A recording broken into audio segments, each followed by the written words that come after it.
ఓం నమో భగవతే శ్రీ రమణాయ. చాలా సంతోషం నాయన. ఈ మాయలో, ఈ సృష్టిలో పుట్టినటువంటి ప్రతి జీవికి మృత్యు భయం అనేది ఉండి తీరుతుంది.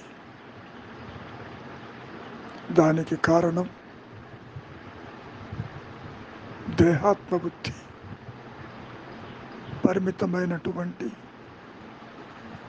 ఈ దేహమే నేను అనే భావనతో ప్రతి ఒక్క జీవి ఉండటం వల్ల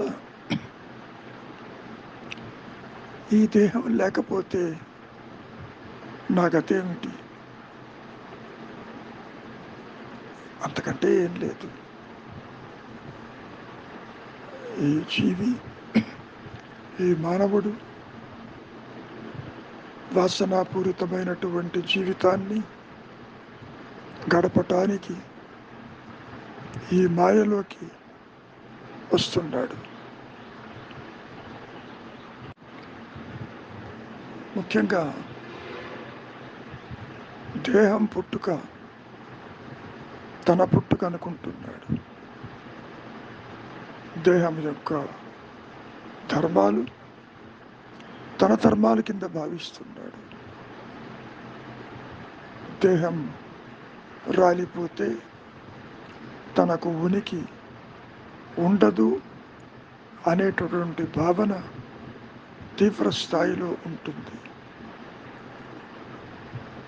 ఈ మాయా నేను మనం గతంలో చెప్పుకున్నట్టు అటు జడము కాదు, ఇటు చైతన్యము కాదు. మధ్యలో దేహ పరిమాణంతో అది పెరుగుతూ ఉంటుంది. పసిపిల్లవాడిగా పుట్టినప్పుడు తనకు ఏదీ తెలియదు. ఆ తరువాత ఆహారం తీసుకుంటున్నప్పుడు, తల్లిపాలు తాగుతున్నప్పుడు రజో తమో గుణములు పెరిగి నాది నేను అంటూ ఒక వ్యక్తిగా, ఒక కర్తగా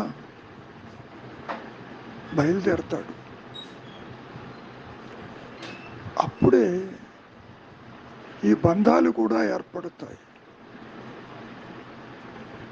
నాది అనేది ఎప్పుడైతే తల ఎత్తిందో, ఆ నాది అనేది కనుక రేపు కనపడకపోతే దేహం కావచ్చు, తల్లిదండ్రులు కావచ్చు, సంసారం కావచ్చు, ఆస్తిపాస్తులు కావచ్చు, తాను దుఃఖానికి లోనవుతాడు. అందుకని భయపడతాడు. భయము అనేది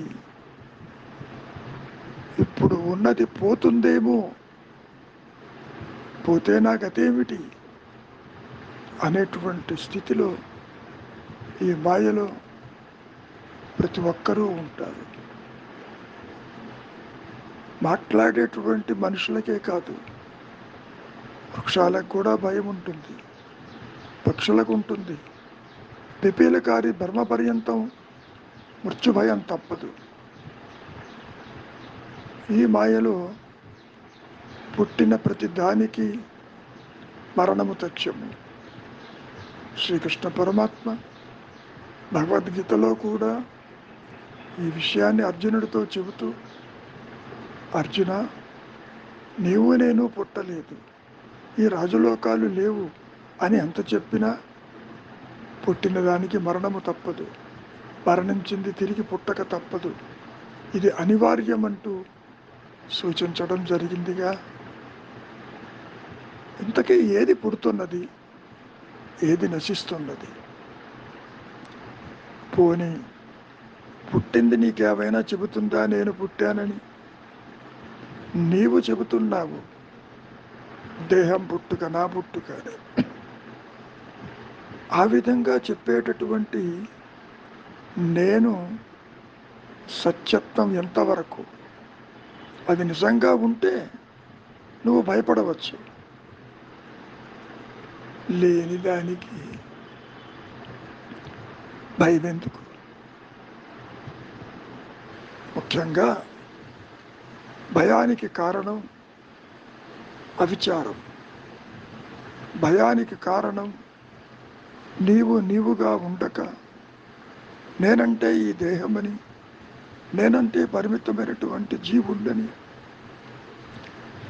నేనంటే ఒక కర్తనని, నాకు బాధ్యత ఉందని, కోరికలున్నాయని, బంధాలున్నాయని, ఆస్పిరేషన్స్ ఉన్నాయని, ఇలా అనుకుంటూ ఈ దేహం వదిలితే నా కోరికలు తీరవన్నటువంటి స్థితిలో అనుక్షణము భయపడుతూ చస్తూ బతుకుతూ ఉంటాడు. పోనీ దేహంతో నీవు శాశ్వతంగా ఉండగలవా? ఇక్కడ ఎంత తేలిగ్గా నీవు దేహాన్ని వదిలిపెట్టి మరి నిద్రావస్థకి వెళుతున్నావుగా. నిద్ర అంటే ఏమనుకుంటున్నావు? తాత్కాలిక మరణమే కదా. అంటే దాని అర్థం ఏంటి? నీవు అనునిత్యము మరణాన్ని కోరుకుంటున్నావు. అయినా కానీ దేహాత్మబుద్ధి వచ్చినప్పుడు మరణం అంటే భయపడుతున్నావు. అంటే ఒకే వ్యక్తిలో రెండు భావనలు ప్రకాశిస్తున్నాయి అన్నమాట. కోరికలు, బంధాలు, రాగద్వేషాలు ఇవి ఉన్నప్పుడేమో భయపడుతున్నావు. ఎప్పుడైతే వీటికి దూరంగా స్థూల సూక్ష్మదేహాలకి అంటకుండా నీవు సుషుప్తావస్థలో నిలిచి ఉంటావు, మరి నీవు నిర్భయుడవే కదా. ఆ నిద్రలో ఉన్నటువంటి నీ సహజత్వము, నీ ఆనందమయ స్థితిని మరి ఇప్పుడు కూడా ఉన్నావుగా. ఆ స్థితిని నీవు ఈ జాగ్రత్తావస్థలో తీసుకురా. అప్పుడు నీకు పుట్టుకన్నా భయం లేదు, మరణమన్నా భయం లేదు. దేహమనేడైనా చెప్పిందే తాను పుట్టాను, తనకు మరణం ఉందని నీవు చెబుతున్నావు. దేహం పుట్టుక నా పుట్టుకని. ఆ చెప్పేవాడి యొక్క నిజాయితీ, సత్యత్వం ఎంతవరకు పరిశీలించవలసిన ఆవశ్యకత ఎంతైనా ఉంది. దేహం రాలిపోతే భయపడతారు. భజగోవిందంలో ఆదిశంకరులు ఈ విషయాన్ని కూడా ప్రస్తావించారు. ఎంత దగ్గరగా ప్రేమగా ఆప్యాయతగా ఉన్నప్పటికీ దేహం రాలిపోతే భార్య కూడా భయపడి దూరంగా వెళ్ళిపోతుంది అంటూ చెప్పుకొచ్చారు ఆదిశంకరులు. ఇంతకీ నీవు ఎవరివి? ఆ విషయం తేలిపోతే మృత్యువుకి భయపడాల్సిన పని లేదు. ఒక రకంగా చూసుకుంటే ప్రతి ఒక్కరూ మృత్యువుని కోరుకునే వాళ్ళే. అదేమిటండి? ఒకవైపు భయం అంటున్నారు, మరోవైపు కోరుకుంటున్నారంటున్నారు. ఉన్నటువంటి స్థితిని బట్టి కోరుకుంటాడు. భరింపరాని శారీరక మానసిక వ్యధలలో ఉన్నవాడు మరి కోరుకోకే ఏం చేస్తాడు? ఇది పోతే హాయిగా ఉంటాను. చాలామంది ఈ మాయలో స్వరూపాన్ని తెలుసుకోలేక ఆత్మహత్యలు ఎందుకు చేసుకుంటున్నారు? దేహం పోతే నాకు బాగా ఉంటుందనేగా. సరే, ఆ విషయాన్ని కాసేపు పక్కకు పెడదాం. మృత్యువుని కోరుకునేవాడెవడు? ఇదిగో నిద్రకు పోవాలని అనుకునేవాడే కదా. ఇందాక చెప్పినట్టు నిద్ర తాత్కాలిక మరణం నువ్వు కోరుకుంటున్నావు. అక్కడ తిరిగి వస్తావన్నటువంటి యొక్క భావనతో నిద్రపోతున్నావే తప్ప, నిద్రపోతే తిరిగి రావు అంటే చస్తే ఎవడు నిద్రపోడు. మరణము శాశ్వత నిద్ర, మరి నిద్ర తాత్కాలిక మరణం. ఏది ఏమైనా దేహం పెరుగుతున్న కొద్దీ, వృద్ధాప్యం మీద పడుతున్న కొద్దీ, వాసనలు క్షయం కాకపోతే మరి భయమే కదా. నిర్భయుడై ఎప్పుడు ఉండగలడు? మూలము నెరిగినప్పుడు ఉండగలడు. మూలము ఎరుగుట అంటే ఆత్మగా నిలిచి ఉన్న సత్యస్థితి, తన స్వరూపమని అనుగ్రహము చేత అది ప్రకాశించిన స్థితిలోనే జీవుడెక్కడ, దేహాదులెక్కడ, అవస్థలెక్కడ, జనన మరణాలెక్కడ, మరి మృత్యు భయం ఎక్కడ? అసలు భయపడేవాడు ఉండాలిగా. ఇప్పుడు కూడా భయపడేవాడు లేడు.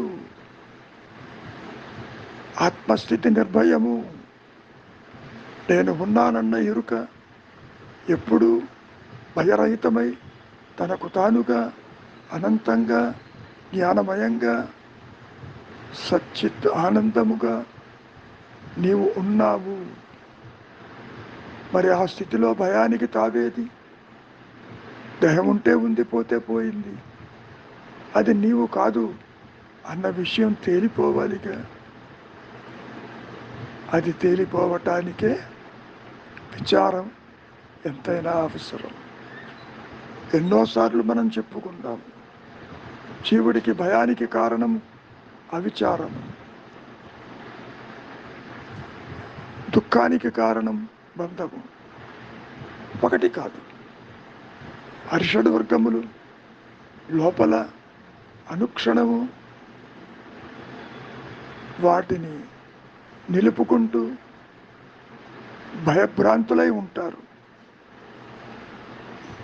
కనుక నాయన విచారం చేయి, అంతకు మించి ఏమీ లేదు. అవిచారం వల్లనే దుఃఖం.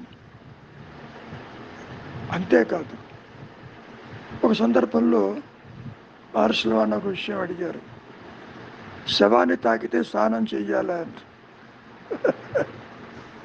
దానికి మహర్షులు వారు, దేహాత్మ బుద్ధే ఒక క్షయం, ఒక శవము.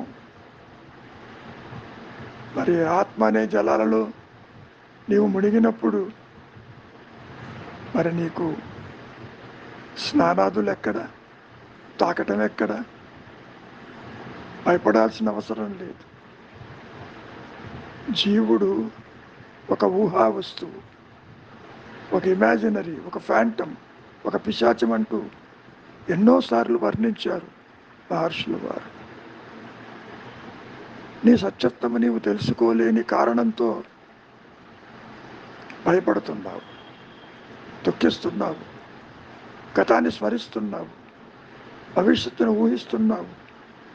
అనుక్షణము కూడా నీవు భయభ్రాంతుడు అవుతున్నావు. పోతుందేమో పోతుందేమో పోతుందేమో. నిజానికి దేహమనడైనా చెప్పిందా అది ఉన్నట్టు నీవు చెబుతున్నావు. అది పుట్టినట్టు చెప్పలేదు, పోతున్నప్పుడు చెప్పలేదు. ఎవరికీ తెలియకుండానే అది వెళ్ళిపోతుంది. ముందుగా ఏమన్నా నోటీస్ ఇస్తుందా, చెబుతుందా? అదే అంటారు మహర్షులు వారు, ఎవరితోనూ చెప్పకుండా పోయేది దేహం, చెప్పకుండా వచ్చేది కూడా ఈ దేహమే. దాని గురించి ఎందుకీ చింతన, ఎందుకీ భయం? నీవెవరివో తెలుసుకో. పునరపి మరణం పునరపి జననం అన్నటువంటి భావనలు మాయలో చెప్పుకున్నవి. పుట్టిన దానికి మరణము తప్పదు. జనన మరణాలనేవి పూర్తిగా మానసికమైనవి. నేను పుట్టలేదని తెలుసుకోమంటున్నారు రమణ మహర్షుల వారు. నేను పుట్టలేదు అంటే ఇదే ఆత్మబుద్ధి అనేది, పరిమితమైన జీవభావన అనేది, వ్యక్తిత్వం అనేది పుట్టలేదని గ్రహించు. ఎలా గ్రహించాలి? ఒక్క విచారము చేత. అదేవిధంగా ఆత్మకి పుట్టుకే లేదు, ఉదయస్తమానాలు లేవు కదా. కాబట్టి రెండు నేనులు లేవు, ఉన్నది ఒకటే నేను. ఆ నేను పుట్టలేదు. ఒకవేళ నువ్వు దేహాత్మబుద్ధితో మాయా నేనని అనుకున్నప్పటికీ విచారిస్తే ఆ నేను కూడా లేదు. సర్పరజ్జు భయభ్రాంతిలో అక్కడ పాము ఎట్లాగో ఇక్కడ జీవభావనతో ఉన్న వ్యక్తి కూడా అదే విధంగా మాయాజనితం. ఒకదాని మీద ఆధారపడి పాము ప్రకాశించింది అక్కడ తాడు మీద. ఇక్కడ నేను ఉన్నానన్న ఎరుకుతో ఆధారపడి నేను దేహం అన్నటువంటి భ్రాంతి ఏర్పడింది. ఈ రెండు ఆభాసమే. అటు పాము ఆభాసమే, ఇటు దేహాత్మబుద్ధి ఆభాసం. లేని దానికే ఈ భయాలన్నీ కూడా. ఉన్నది ఉన్నట్టు నిర్భయంగా నిలిచి ఉన్నది కదా మరి. అదే అహంస్ఫురణ, అదే సచ్చిత్ ఆనందము, అదే సహజత్వము, అదే తురీయము. ఉన్నదే తురీయము, లేనిది సృష్టి. ఉన్నదే సత్యస్థితి, లేనిది జీవుడు, జగత్తు, ఈశ్వర భావనలు. ఉన్నదే అఖండాకారమైనటువంటి బ్రహ్మానందమైనటువంటి జ్ఞానమయ స్థితి. ఉన్నది ఎప్పుడూ ఏకమే. లేని దానికే ఇన్ని అవస్థలు, ఇన్ని గొడవలు, ఇన్ని భయాలు, ఇన్ని బంధాలు. అంతకంటే ఏమీ లేదు. ఒక సందర్భంలో రమణ మహర్షి వారి దగ్గరికి ఎందరో సందర్శించడానికి వచ్చిన వారిలో ఒకరు అడుగుతున్నారు, జన్మ పరంపర నుంచి ఏ విధంగా నీవు తప్పించుకోవచ్చు, మార్గం ఉన్నదే? దానికి మహర్షుల వారు, సరే నీ ప్రశ్న బాగానే ఉంది. మొదట ఆ పుట్టే బాధను, ఇప్పుడున్నటువంటి బాధను, పోతే బాధపడేవాడు ఉన్నాడని అనుకుంటున్నావుగా, వాడున్నాడేమో వెతుకు, విచారించు. అంతవరకు దేనికి? కాసేపు నీవు నిద్రపోతేనే అక్కడ నీకు పునర్జన్మల గూర్చి కానీ, నీ ఇప్పటి జన్మ గూర్చి కానీ పొరపాటునైనా తలపోసావా? ఇవన్నీ తలపులు కాక మరి ఏమిటి? కాబట్టి ఈ సమస్య ఉన్నదే ఎక్కడి నుంచి వచ్చిందో తెలుసుకో. పరిష్కారము దాని వెంటనే ఉంటుంది. నిజానికి పుట్టువు లేదు, మరణము లేదు. ఉనికి దాని వలన ఆయాస ప్రయాసలు లేవని అప్పుడు నీకు తెలుస్తుంది. ఉన్నదే సర్వము, అదే ఆనందం, అదే నీ సహజత్వము. అది తెలిసిందో జన్మ లేదు, పునర్జన్మ లేదు. మరి ఎందుకీ గొడవలు? పునర్జన్మల గురించి కానీ, మరణము గురించి కానీ, ఇటువంటి భయాలు కానీ నీకెందుకు చెప్పు అంటూ విషయాన్ని చెప్పుకొచ్చారు. ప్రశ్నలకి అంతంటూ ఉండదు. ఎంతసేపటికి దేహాత్మ బుద్ధితో ఈ దేహం రాలిపోతే నేను పోతాను, అటువంటప్పుడు ఎటువంటి ప్రశ్నలు అడుగుతారో తెలుసా? చనిపోయిన తర్వాత జీవుడి యొక్క గతేమిటి అని. దానికి ఏం చెప్పాలి మహర్షులు గారు? ఇప్పుడు బ్రతికి ఉన్నటువంటి జీవుడు అడగదగ్గ ప్రశ్న కాదు కదా. చనిపోయిన తర్వాత అడుగు, అప్పుడు చెబుతాను. వీలైతే దేహం విడిచినటువంటి జీవుడట్లు నన్ను అడగమను. అంతవరకు ఈ దేహి జీవుడు ఇప్పటి సమస్యను పరిష్కరించి తానెవడో కనుక్కొని ముందు ఆ పైన ఇంకా సంశయాలు గనక మిగిలి ఉంటే చూద్దాం. అటువంటి సంశయాలకి తావు ఉండదు కదా. నీకెందుకు ఆ భయము? చనిపోయిన తర్వాత జీవుడు ఉంటాడా లేడా? ఇప్పుడు కూడా జీవుడు లేడు.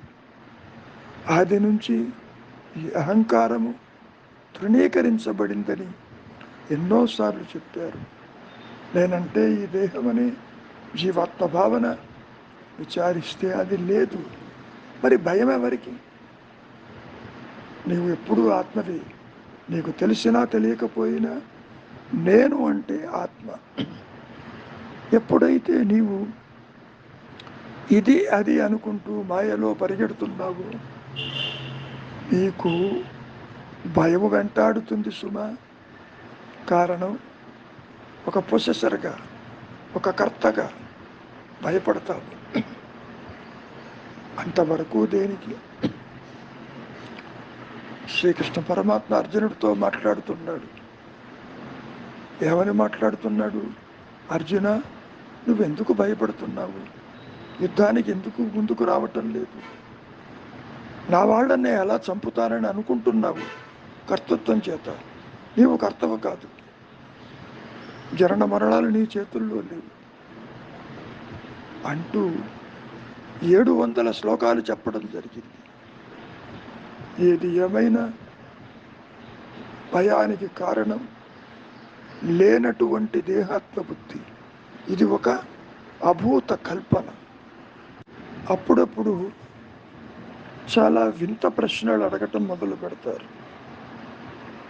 బాగా చదువుకున్న వాళ్ళు సహితము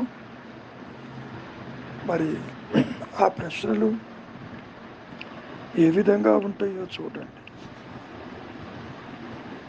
మనిషి పుడుతున్నాడు, పోతున్నాడు. బుద్ధి కూడా పెరుగుతూ ఉంది, విరుగుతూ ఉంది. బుద్ధి ఎవరిది? మనిషిదే కదా. ఆ బుద్ధి ఒక సాధనమే కదా. సరే, అయినప్పటికీ నీవు అడుగుతున్నావు, వారి మృతి తర్వాత కూడా ఈ బుద్ధి ఉంటుందా? ఎటువంటి వింత ప్రశ్నలు అడుగుతూ ఉంటారు. దానికి మహర్షుల వారు, నీవు అసలు మృతి సంగతి ఎందుకు తలపోస్తావు? తలపోయటం ఎందుకు? నేను పుట్టలేదని తెలుసుకోమంటే ఎందుకీ వృధా ప్రయాస నీకు? అంతవరకు దేనికి నాయన? నిద్రలో ఏం జరుగుతుందో ఎప్పుడైనా నీవు పరిశీలించావా? అందులో నీ అనుభవం ఏమిటి? అది నిద్ర తాత్కాలికం. మరి మృతి అట్లా కాదుగా. నిద్రపోతేనే వెనక్కి వస్తున్నాగా, మృతిలో నేను తిరిగి రానుగా అంటూ ఎదురు ప్రశ్న వేశారు. చాలా విచిత్రంగా ఉంటుంది. దానికి మహర్షుల వారు ఒక విషయాన్ని బాగా గుర్తుపెట్టుకో. 2 జాగ్రత్తావస్థల అంతరంలో మధ్యలో ఉన్నది నీ నిద్రావస్థ. అవునా? అదేవిధంగా చావు కూడా 2 పుట్టువల మధ్యలో ఉన్నది. అది కూడా నీకు అర్థమవుతుంది. ఈ రెండు కూడా అసలు నిలకడలేనివి, అంటే ఉనికి లేనివి. ముఖ్యంగా నీవు దేహం రాలిపోతే ఈ బుద్ధి మిగులుతుందా లేదా అంటున్నావు. అసలు జీవాత్మకు తనువేమి? ఇది విచారించు. దేహాలు వేరు, అది స్థూల దేహం కావచ్చు, సూక్ష్మదేహం కావచ్చు. నిద్రలో కలలో మరి ఏదో ఒక దేహంతో ఉన్నావు కదా, బుద్ధిలో మార్పు ఉండదు కదా, తనువులు ఆయా పరిస్థితులను బట్టి మారుతున్నాయి కదా. ఒక్క 24 గంటల్లోనే 3 దేహాలను మారుస్తున్నావు నీవు. స్థూల సూక్ష్మ కారణ దేహాలు. ఈ స్థూల దేహంతో స్థూల జగత్తుని, సంసారాన్ని చూస్తూ బంధాలు పెంచుకుంటూ భయానికి గురవుతున్నావు. నా వాళ్ళు ఇప్పుడు కనిపించిన వాళ్ళు రేపు పోతారేమో అన్న అదొక భయం. ఈ దేహం రాలిపోతే నా గతి ఏమవుతున్న భయం. భయానికి కారణం ముఖ్యంగా బంధము. నీవు గ్రహించవలసింది లేనిది ఉన్నట్టుగా ఉన్నది, అదే సమయంలో ఉన్నది లేనట్టు ప్రకాశిస్తున్నట్టుగా నువ్వు అనుకుంటున్నావు. నీవు ఆత్మవై ఉంటూ నాకు తెలియటం లేదంటావు. నీవు కాని దానితో దేహం నేనంటున్నావు. అనే నేను యొక్క విశేషం, విశ్లేషణ, విచారం నీవే చెయ్యాలి. అయినా అడుగుతున్నావు జీవాత్మ తనువు సూక్ష్మ స్థూలమా అని.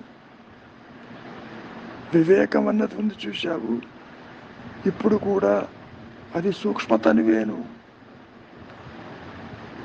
ముఖ్యంగా దేహం పరిమితం, బుద్ధి కాదని నీ ఊహ. అది కొన్ని సంశయాల సమిష్టి. సూక్ష్మదేహం అట్టిది కాదా, బుద్ధి కూడా ఒక కోశమేనా అడుగుతున్నావు. నిజమే, విజ్ఞానం లేకపోతే కోశాన్ని ఎవరు ఊహిస్తారు? పంచకోశాలన్నవి బుద్ధే కదా మరి. కనుక నాయన ఒక విషయాన్ని గుర్తుపెట్టుకో. గతంలో కూడా ఎన్నోసార్లు ప్రస్తావించడం జరిగింది, నేను మాత్రమే సత్యము.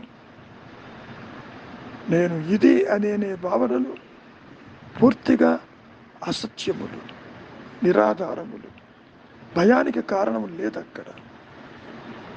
ఒక సందర్భంలో వయస్సు పెరిగిన కొద్దీ 100-125 సంవత్సరాలు దాటిపోయిన ఒక వృద్ధురాలు అడుగుతూ ఉంది, ఇంకా నేను ఎందుకు ఉండాలి, నన్ను ఎందుకు తీసుకుపోడని.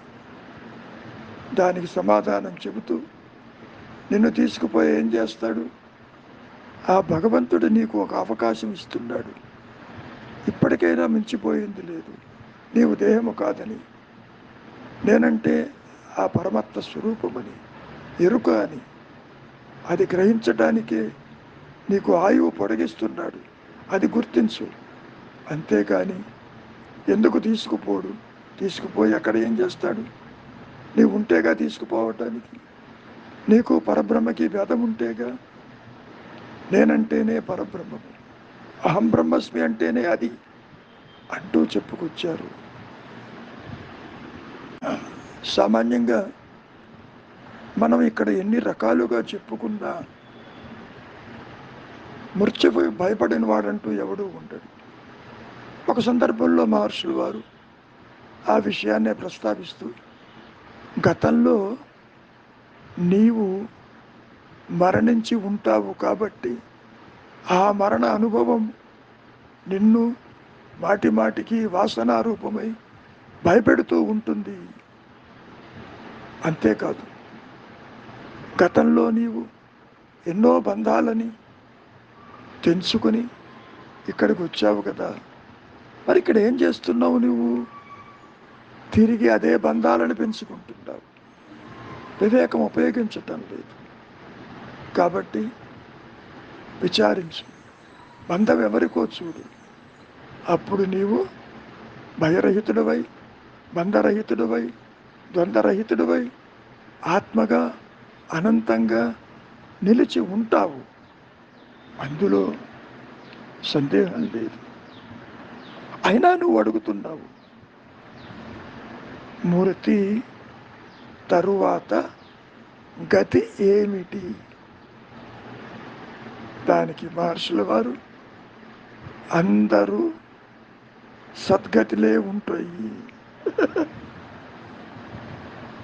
ముఖ్యంగా బతికున్న ఇప్పటి గతి చూడు, భావి గతి అది చూసుకుంటుంది. నీకెందుకు? ఎన్నోసార్లు చెప్పుకున్నావు అందరూ జీవన్ముక్తులే అని. అయినా నీవు దేహాత్మ బుద్ధితో మూర్తి తరువాత గతి ఏమిటి అని అంటున్నావు. ఆ బెంగ నీకెందుకు ఇప్పుడు? సృష్టికి పూర్వము స్థితిని కానీ, సృష్టి క్రమాన్ని కానీ, దాని గురించి శృతులు చాలా వివరించాయి. నీకు వర్తమానం అర్థం కావలే దాని ఉద్దేశం అది, అంతేగాని మరొకటి కాదు. నీవు పుట్టినావంటావు కనుక మరణం నీ వెంటనే ఉంటుంది. నిన్ను సృష్టించింది ఆ దైవమని పలుకుతావు. కానీ నిద్రలో నీకు దైవము మరేమీ కూడా కనిపించదు కదా. ఒకవేళ దైవమే నిజమైతే నీ నిద్రలో కూడా అతడేలా ప్రకాశించడు.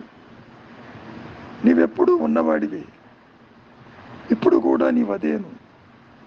నిద్రలోని ఆ నీవు ఇప్పుడు మాట్లాడుతున్నావు. ఆ నిద్రలోని వాణి ఇప్పుడు వేరు కాదు కదా. నిద్రలో ఉన్న నీ సహజత్వాన్ని ఈ జాగ్రత్తావస్థలో కూడా తీసుకురా. అటువంటప్పుడు ఈ రెండవస్థల్లోని నీ భావనల్లో, అనుభవంలో భేదం ఎందుకు ఉండాలి? నీవు నాయన నిద్రిస్తున్నప్పుడు నీ పుట్టుకను గూర్చి కానీ ఏమన్నా అడిగావా? పైగా మూర్తి పిదప చనిపోయిన తరువాత ఎక్కడికి పోతావని నీవు ప్రశ్నించావా? లేదు కదా. ఈ జాగ్రత్తావస్థలో ఇప్పుడు ఇవన్నీ యోచించడం ఎందుకు? పుట్టినవాడే పుట్టుక, దాని నివారణం, దాని కారణం, చివరికి దాని ఫలితాలు, వీటన్నిటినీ తర్కించవచ్చునని. పుట్టుక దేనికో ఆలోచించు. ఎన్నోసార్లు మనం చెప్పుకున్నాం, అహంభావన కాక దేహానిక? ఆ నేను దేహానికి సమమా, భిన్నమా? ఆ అహంభావన ఎట్లు కలిగింది? నీ స్వభావం ఏమిటి అనేది ముందు విచారించు. ఈ అడగవలసింది ఎవరంటావా? నీవే అడగాలి. ఉన్నదే సత్యస్థితి, దానికి ఇదేవి అంటవు. నేను ఉన్నానన్న ఎరుక మాత్రమే నీ సహజత్వము. కాబట్టి నాయన, మోహాన్ని తరించేది సంశయాలు బాధించవు. మోహాన్ని విడనాడు, దేహాత్మబుద్ధిని పోగొట్టుకో. ముఖ్యంగా ఒక విషయాన్ని బాగా గుర్తుపెట్టుకో, ఆత్మవిచారం నిలిచిపోతే ఏమవుతుందో తెలుసా? లోక విచారం ఆరంభమవుతుంది. ఈ విషయాన్ని మనం ఎన్నోసార్లు ప్రస్తావించుకున్నాం. ఇప్పుడు కూడా నీవు ఎవరివో గుర్తించు. అప్పుడు ఈ అనాత్మ అదృశ్యమైపోతుంది. ఉన్నది ఆత్మే అని నీకే తెలుస్తుంది. పొరపాటును కూడా మృత్యు భయము కానీ, సంసార భయం కానీ, సృష్టి ఏమవుతుందని కానీ, తల్లిదండ్రులు ఎక్కడికి పోతారని కానీ నీకు ఏ సమస్య ఆలోచన తల ఎత్తదు కదా. కనుక మనస్సు, దేహము, జీవము, వ్యక్తి, పరమాత్మ ఇంతెందుకు? సర్వము ఈ పదార్థాలు ఈ మాటలు అంతా ఒకటే. ఆత్మే ఉన్నది, ఆత్మేతరం అనేది లేదు. అది ఏకం, నా ద్వితీయం, రెండవది లేదు, అన్యత్వము లేదు, జననము లేదు, మరణము లేదు, భయానికి కారణమే లేదు. చాలా విచిత్రంగా ఉంటాయి. బాగా చదువుకున్న వాళ్ళు కూడా మహర్షులు వారిని దర్శించడానికి వచ్చి ఒకరు అడుగుతున్నారు, మూర్తులను చూడగలమా? చూడండి ఎంత వింతగా ఉంటుందో ప్రశ్న. ఇక్కడ ఈ ప్రశ్న ఎందుకు అడుగుతున్నారని కనుక మనం కాస్త విచారిస్తే, సాందీపుడి దగ్గర కృష్ణ పరమాత్మ శాస్త్రాలు నేర్చుకోవటానికి వెళ్ళినప్పుడు గురుదక్షిణ ఏం కావాలన్నప్పుడు సాందీపుడి కొడుకు మృతి చెందాడు, అతన్ని తిరిగి తీసుకొస్తే బాగుంటుందనేటువంటి ప్రశ్న వచ్చింది అక్కడ. అప్పుడు యమధర్మరాజు దగ్గరికి వెళ్ళి, నేను గురుదక్షిణ ఇవ్వాలి, నీవు అతడి పుత్రుణ్ణి నాకు తిరిగి ఇవ్వు అన్నప్పుడు ఇది ఎలా సాధ్యమన్నాడు. నేను చెప్పిందే వేదము, తీసుకురా అన్నాడు. పుత్రుణ్ణి బతికిచ్చాడు, గురువుకి కానుకగా ఇచ్చాడు. గురు పత్ని సంతోషించింది. బహుశా అది దృష్టిలో పెట్టుకుని ఈ ప్రశ్న అడిగి ఉండవచ్చేమో, మృతులను చూడగలమా అని. దానికి మహర్షుల వారు తప్పకుండా చూడగలము, యోగులు వారిని మాకు చూపగలరా అంటున్నాడు. అయి ఉండవచ్చు, వారికి ఆ శక్తి ఉంది, చూడరాదు. ఇందాక చెప్పిన దాంట్లో కృష్ణ పరమాత్మ మరి యమధర్మరాజు దగ్గర నుంచి తీసుకుని వచ్చాడుగా మృతి చెందినటువంటి తన పుత్రుణ్ణి, సాందీపు కొడుకుని తీసుకొచ్చాడుగా, అది సాధ్యమే కదా. కానీ నన్ను మాత్రం అది అడగబాకన్నాడు మహర్షుల వారు. నాకు అది చేత కాదు, నాకు అటువంటి శక్తి లేదు అంటూ సమాధానపరిచారు. ఒకసారి దూరంగా ఉన్న ప్రదేశంలో ఎంతో కష్టపడి ఒక ఆవిడ తన కుమారుడి యొక్క మృతదేహాన్ని తీసుకుని రమణాసురం దగ్గరికి వచ్చింది.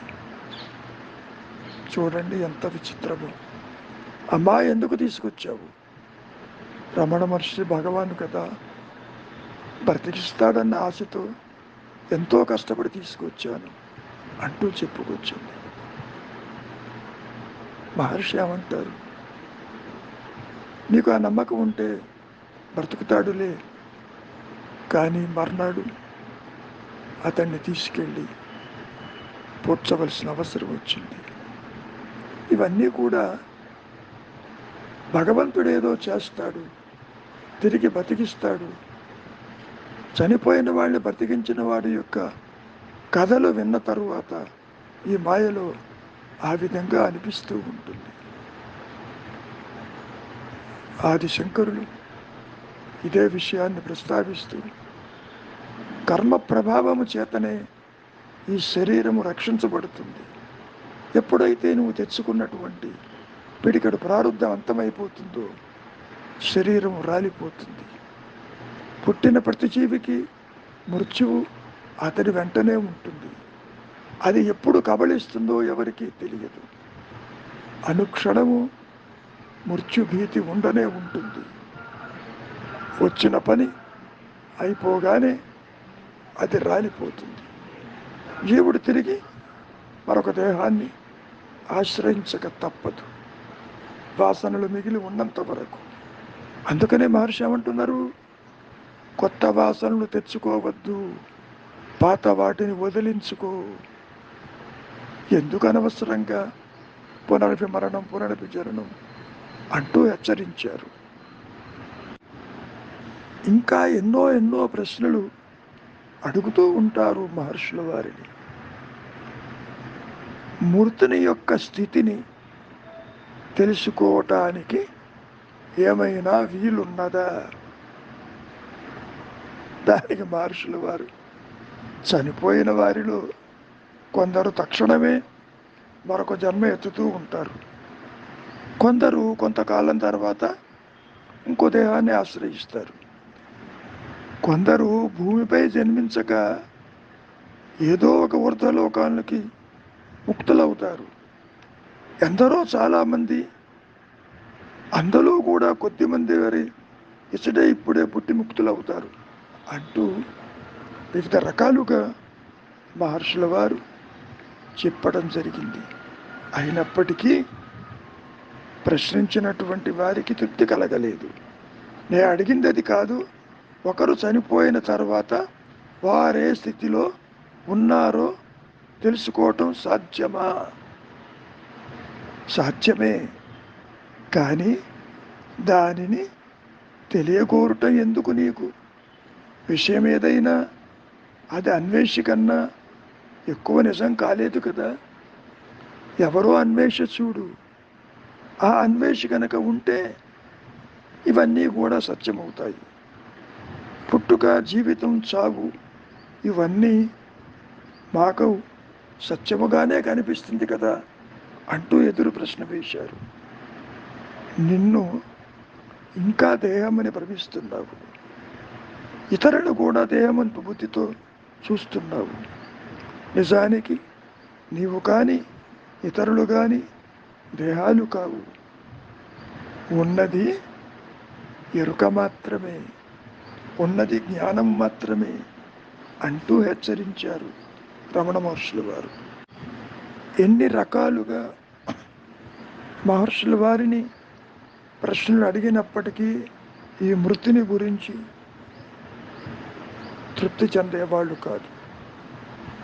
అందరూ జీవన్ముక్తులే అని చెప్పినప్పటికీ, మృతి సంగతి నీకెందుకు అన్నప్పటికీ అయినా ఒకరు అడుగుతున్నారు, మృతికి మళ్ళీ పుట్టుక మధ్య వ్యవధి ఎంత ఉంటుంది అంటే, చావు పుట్టుకల మధ్య ఏమన్నా వ్యవధి ఉంటుందా అంటూ దానికి కూడా మహర్షుల వారు చెప్పటం జరిగింది. ఎక్కువ ఉండవచ్చు, తక్కువ ఉండవచ్చు, కానీ జ్ఞానికి అట్టిదేవి మార్పులేవి ఉండవు. అతడు విశ్వాత్మగా ఉంటాడు.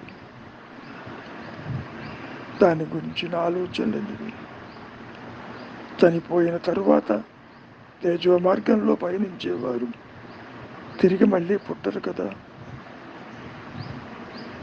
కనుకనైనా దాని గురించి నీవు ఆందోళన పడవద్దు. తిరిగి జన్మిస్తారా, ఉంటారా, పోతారా, ఇవన్నీ కూడా మనం అనవసరంగా ఆలోచించే విషయాలే తప్ప మరొకటి కాదు. పుట్టుక గురించి, మరణము గురించి నీవు ఆలోచించవద్దు. ఎన్ని రకాలుగా చెప్పినా ఇవన్నీ ఊహాజనితములే, మాయాజనితములే. స్వరూప జ్ఞానమందు అసలు సృష్టి లేకపోతే జననం ఎవరికి, మరణం ఎవరికి? ఆలోచించు. కనుక నాయన, ఇందాక చెప్పినట్లు నేను పుట్టలేదని గ్రహించు. ఆత్మకి పుట్టుకే లేదని నీకే తెలుస్తుంది. నీవు నీవుగా నిలిచినప్పుడు, అహం స్ఫురణగా నిలిచినప్పుడు భయం ఎక్కడ, మృత్యువెక్కడ, బంధమెక్కడ, పుట్టుకెక్కడ? అట్టి వాటిని గురించి ఆలోచించేవాడెవడు లేడు కదా. జీవుడు, జగత్తు, ఈశ్వర భావనలు ఒకేసారి ఉదయించి ఒకేసారి అస్తమించిపోతున్నాయి. వాడి చింతన నీకొద్దు.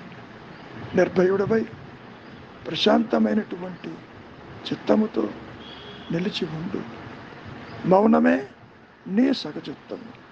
ఉన్నదే మౌనము, అంతా మౌనమే అంటూ చెప్పుకొచ్చారు రమణ మహర్షులు వారు. మౌనానికి మించిన సాధన లేదు.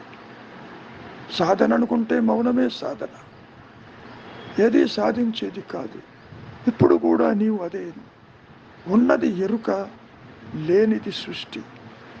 ఈ ఒక్కటి అర్థం చేసుకుంటే నీవు భయపడాల్సిన అవసరం లేదు. మంచిది. మౌనమే నీ సహజత్వం. నాయనా మోహన్,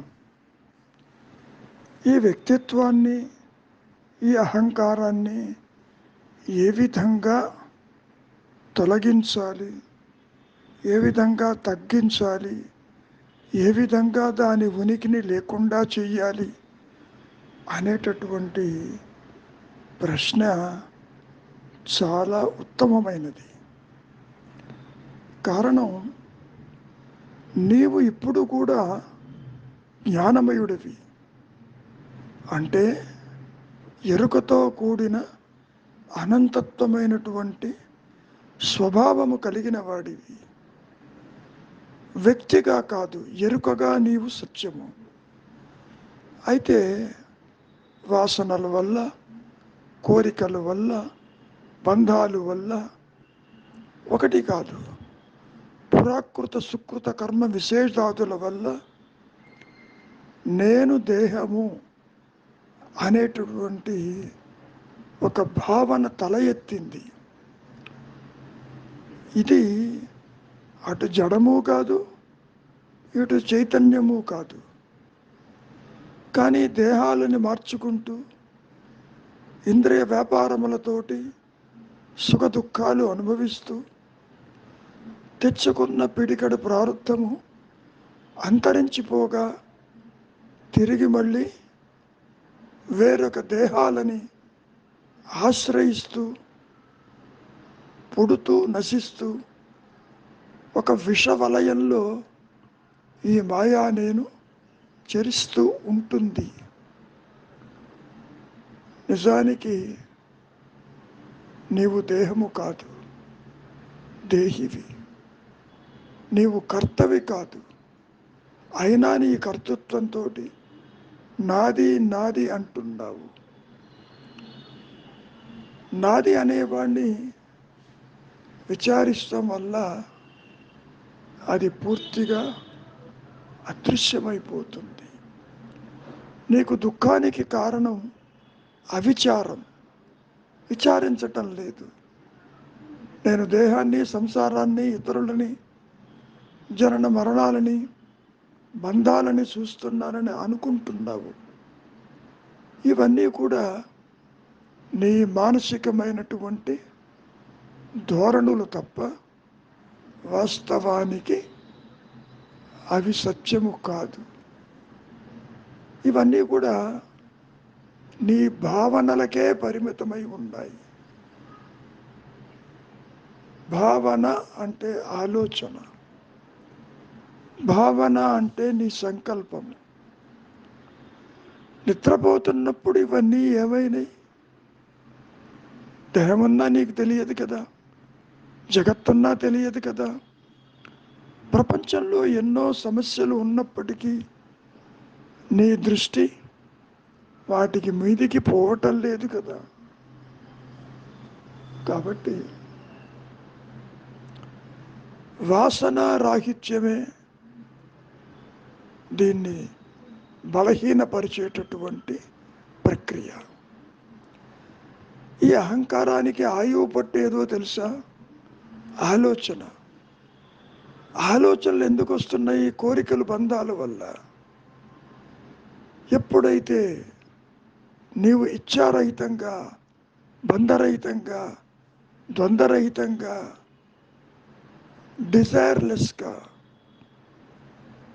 ఇంద్రియ వ్యాపారాలకి బానిస కాకుండా నీవు నిలిచి ఉంటావు, అప్పుడు ఈ అహంకారము, ఈ వ్యక్తిత్వము బలహీనపడి దాని మూలానికి వెళ్ళిపోతుంది. ఎందుకని? దేహాత్మ బుద్ధి ఎందుకు జనించింది? నీవు తెచ్చుకున్నటువంటి వాసనలు, కోరికలు, బంధాలు, వాటిని అనుభవించటానికి. ఎప్పుడైతే తీవ్ర వైరాగ్యముతో ఇది అసత్యమని గుర్తించి ఇంద్రియాల వెంట వెళ్లకుండా వాటికి చెక్ పెడతావు, అప్పుడు ఈ మనస్సు, ఈ అహంకారము, ఈ వ్యక్తిత్వము బయటికి రాదు. ఇంకా ఎందుకు రాదు? అది మూలంలోనే ఉంటుంది. ఆలోచన లేని మనస్సు ఆత్మగానే ఉంటుంది. రెండు నేనులు లేవు, ఉన్నది ఒకటే నేను. ఆ నేను ఆత్మై ఉంది, ఎరుకై ఉంది. నీకు తెలిసినా తెలియకపోయినా by default you are that reality. లేనిది ఎలా నష్టపరుస్తావు? ఒక వస్తువు ఉన్నదంటే యూ కెన్ డిమాలిష్ ఇట్. లేని దానికి నష్టపరిచే ప్రసక్తి లేదు. ఉన్నది కొత్తగా వచ్చే ప్రస్తాపనే లేదు. అహంకారము లేనిది ఆత్మ ఉన్నది. ఈ ఆత్మ అహంస్ఫురణ ఏనాడు కూడా అది ఆకారము దాల్చలేదు. దేహము, జగత్తు, ఈశ్వరుడు కాలేదు.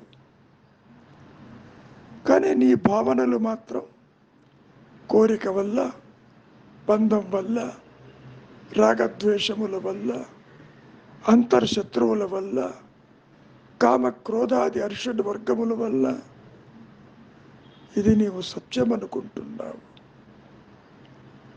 నీతో కలిపి నీవు చూస్తున్నది అసత్యమన్న భావన నీకు కలగటం లేదు. ఎప్పుడైతే వివేకముతో, విచక్షణతో నీవు ఇది అసత్యమని గుర్తిస్తావో ఇక దాని జోలికి పోవు. మరి ఏమవుతుంది? వృత్తిరాహిత్యమైన మనస్సు అదృశ్యమైపోతుంది. ముఖ్యంగా సముద్రంలో కానీ, నదుల్లో కానీ, సరస్సుల్లో కానీ మరి చలనం ఎందుకు వస్తూ ఉంది? తరంగాలు ఎందుకు వస్తున్నాయి? ఆలోచననే తరంగం కలిగినప్పుడు మాత్రమే నీకు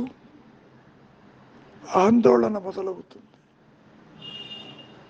అసత్యము సత్యముగా భావిస్తున్నావు. దేహము సత్యమైతే ఆ దేహం నీతో ఎందుకు ఉండదు? సంసారము సత్యమైతే, ఇతరులు సత్యమైతే వారు నీతో పాటు ఎందుకు నిద్రించరు? నిద్రావస్థలో జగత్తు సత్యమైతే అది ఎందుకు ఉండదు? కాబట్టి ఇటువంటి విచారం చేయటం వల్ల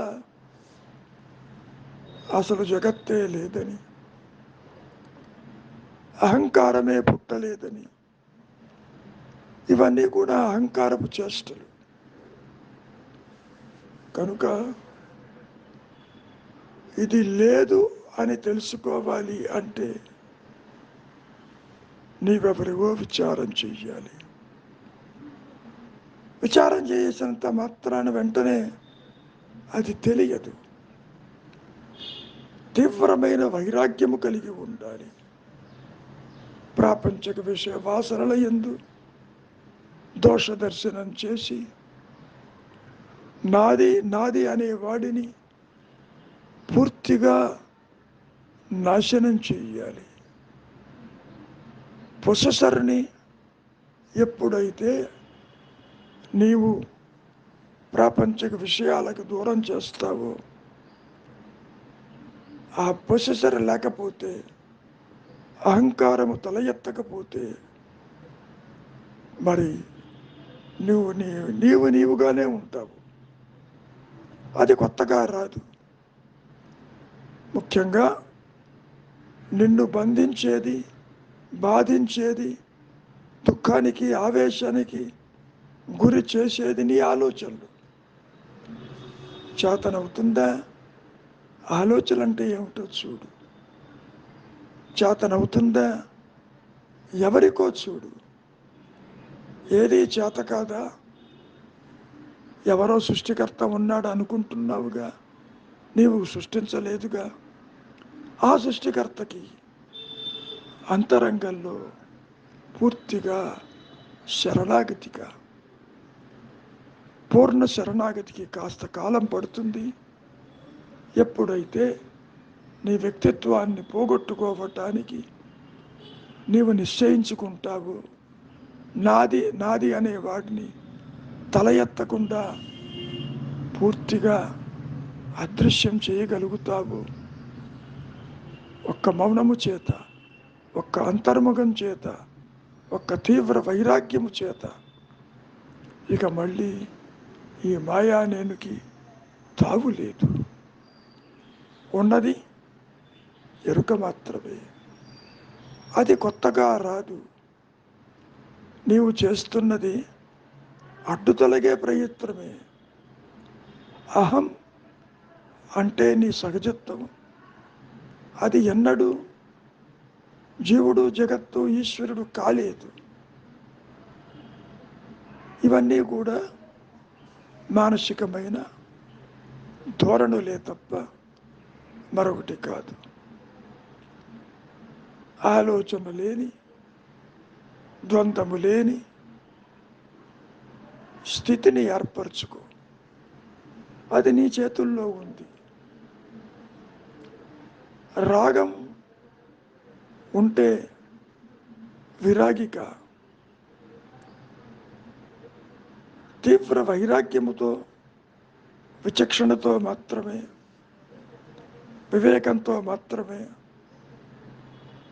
ఇది లేదు, ఉనికి లేదని నీకే తెలుస్తుంది. అంతర్ముఖమైన మనస్సు, చింతావిహీనమైన మనస్సు నీ సహజత్వంగా, ఎరుకగా, భగవత్ స్వరూపంగా, అనంతంగా, పరిధులు లేక అది ప్రకాశిస్తుంది. నీతో కలిపి నీవు చూస్తున్నదంతా ఈ జాగ్రత్తావస్థ కావచ్చు, స్వప్నము కావచ్చు, నిద్ర కావచ్చు. ఈ మూడు కూడా నిరాధారములు, అసత్యములు, ఉనికి లేనివని నీవే గ్రహిస్తావు. ఆత్మగా ఉన్నావు. ఆత్మని విడిచి లేవు. విడిచినట్లుగా కనపడుతుంది, ఉన్నట్టుగా కనపడుతుంది. చూచేవాడి యొక్క సత్యత్వం మీద,